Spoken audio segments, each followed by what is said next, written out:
وإذ بوأنا لإبراهيم مكان البيت ألا تشرك بي شيئا وطهر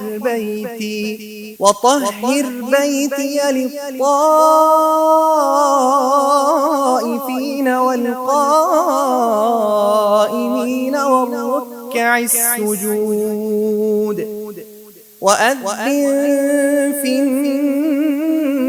الناس بالحج يأتوك رجالا وعلى كل ضامر يأتين من كل فج عميق ليشهدوا منافع لهم ويذكروا اسم الله في أيام معلومات على ما رزقهم من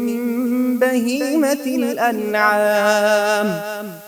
فكلوا منها وأطعموا البائس